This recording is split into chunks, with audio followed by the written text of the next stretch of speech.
duet striker udah, duet back imut juga udah. Kali ini giliran gelandang pengangkut air yang punya 3 paru-paru di Liga Indonesia. Langsung aja kita bahas, here we go.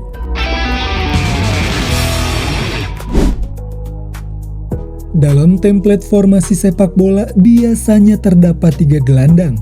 Gelandang serang, gelandang tengah, dan gelandang bertahan. Dan pemain yang bermain di area tengah harus memiliki visi atau tenaga ekstra. Dan kita bisa mengambil contoh seorang Park Ji-sung yang dijuluki Trilung atau 3 paru-paru. Kalau di era Indonesia Super League, kira-kira siapa aja? Gangga Mudana, pemain asal Bali yang malang melintang di beberapa klub Liga Indonesia, salah satunya Persija Jakarta. Pria kelahiran 1981 ini dikenal dengan permainan ngotot dan tak mau kalah. Keras dan temperamen adalah ciri khasnya. Meskipun tak terlalu terkenal, namun untuk pencinta sepak bola kala itu pasti mengenalnya. Duel di area tengah selalu menjadi perhatian karena ia dikenal sebagai salah satu gelandang bertahan yang tak kenal rasa lelah. Bukan hanya Persija, ia juga pernah bermain untuk Persela Lamongan. Dimanapun ia bermain, ia pasti menjadi andalan dan disegani oleh para pemain yang ada. Penyerang lawan harus berduel dengannya terlebih dahulu sebelum masuk ke area pertahanan. Meskipun karirnya sebagai pemain sepak bola telah berakhir, Gangga Mudana tetap berkontribusi dalam sepak bola Indonesia melalui berbagai kegiatan, salah satunya menjadi pelatih sekolah sepak bola. Siapa yang ingat dengan pemain yang satu ini? Samsul Bahri Hairudin. Publik sepak bola Makassar pasti tahu dengannya. Ia menjadi salah satu panutan para pemain muda di daerahnya. Samsul Bahri termasuk legenda sepak bola Indonesia, gelandang yang selalu bermain ngotot namun bersih. Saking ngototnya, ia pun dikenal dengan pemain yang memiliki nafas kuda. Menjadi salah satu kekuatan timnas pada Piala Asia 2007, ia menjadi pelengkap di area tengah bersama Firman Utina dan Ponario Astaman. Ketiga pemain ini masuk dalam daftar gelandang satu paket terbaik di Indonesia. Ia hanya pindah ke Persija selama 1 musim dan ke Sriwijaya 1 musim. Selebihnya ia habiskan untuk PSM Makassar. Apa momen yang kalian ingat dari pemain yang satu ini? Tapi sebelum itu, boleh dong diklik subscribe-nya. Oke, kita lanjut. Igede Sukadana. Kesuksesan ketika ia bermain untuk Arema Kraunus, bermain gemilang dan konsisten. Sejak saat itu namanya mulai melambung dan menjadi salah satu gelandang yang diperhitungkan. Ia terus berkiprah di Liga Indonesia dengan baik, sehingga Bali United sebagai kota kelahiran tertarik untuk mendatangkannya. Dikenal dengan ketangguhan dan kelincahan di lini tengah, membuat ia menjadi bagian penting di Bali United, kokoh dan garang. Sosok yang bisa membuat pertahanan nyaman dan terbilang salah satu pemain yang galak. Ketika dalam sebuah pertandingan, ia selalu ada di mana-mana, membantu serangan dan juga membantu pertahanan. Pemain seperti inilah yang minimal harus dimiliki oleh setiap klub. Gelandang serba bisa yang malang melintang di beberapa tim Liga Indonesia. Haryono.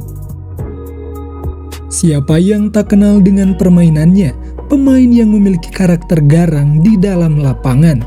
Gelandang pengangkut air ini mulai dikenal ketika bermain untuk Delta Sidoarjo, sehingga Maung Bandung tertarik dan menjadikannya seorang legenda. Siapa yang tak kenal dengan cara bermain dari si gondrong ini? Area tengah sudah pasti aman ketika tim memasang Haryono. Tak kenal rasa lelah dan selalu memberikan 100% kemampuannya. Tak jarang lawan dibuat takut ketika berhadapan dengannya. Dia adalah pemain dengan tipe gelandang bertahan murni, dan karirnya sukses ketika dipasangkan dengan Firman Utina dan Makan Konate ketika Persib menjuarai Liga pada tahun 2014. Kesuksesan membuatnya ia dikenal dengan gelandang sangar yang tak kenal rasa lelah. Terakhir, ia kembali ke tim pertamanya yaitu Delta Sidoarjo.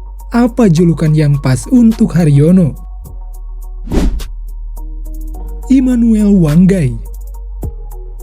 Mutiara Hitam memang selalu memiliki gelandang berkualitas.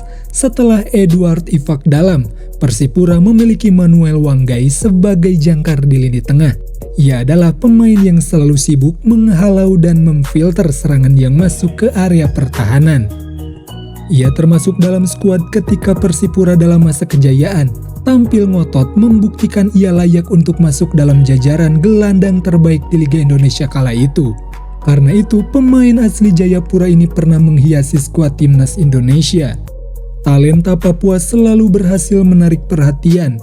Dari posisi penjaga gawang hingga penyerang, selalu membuat kagum pecinta sepak bola tanah air. Immanuel Wanggai sudah dipastikan masuk dalam jajaran legenda sepak bola Indonesia yang berasal dari tanah Papua. Peran untuk memutus serangan lawan di lini tengah memang merupakan fungsi utama dari seorang gelandang bertahan. Namun, kriteria lain di atas adalah syarat mutlak mengapa seorang gelandang bertahan bisa mendapatkan julukan sebagai pengangkut air. Kita juga tidak lupa dengan nama Ponario Astaman, gelandang serba bisa yang menjadi langganan timnas Indonesia kala itu. Banyak tim yang pernah mendapat jasanya. Salah satunya Sriwijaya FC dan Persija Jakarta. Mobilitas permainannya memang sangat baik dan tidak bisa diragukan lagi. Selain harus berjibaku memfilter serangan, ia juga memiliki visi untuk mengalirkan bola. Masih banyak nama-nama yang seharusnya masuk dalam daftar, entah pemain lokal maupun pemain asing sekalipun. Menurut kalian, siapa lagi yang harus masuk dalam daftar ini? Gelandang yang bisa memutus serangan lawan sebelum masuk ke area pertahanan? Coba tulis di kolom komentar. Jika di Eropa kita bisa melihat Roy Keane yang berposisi sebagai gelandang bertahan yang sekaligus memiliki karakter keras. Siapapun akan dihadapinya dan tak kenal rasa lelah mengawal lini tengah. Atau jika gelandang dingin yang tak banyak bicara, bisa kita lihat N'Golo Kante. Berpostur kecil namun ia tak takut untuk berduel. Permainannya selalu ada di mana-mana. Jika ada kesalahan dalam pembahasan bisa kalian koreksi, dan jika ada kekurangan bisa kita diskusi. Mungkin segitu dulu konten kita kali ini. Thank you banget buat kalian yang selalu setia mengikuti Loba Bola. Support terus supaya akan ada pengembangan konten yang menarik. Kita ketemu di konten selanjutnya. Bye.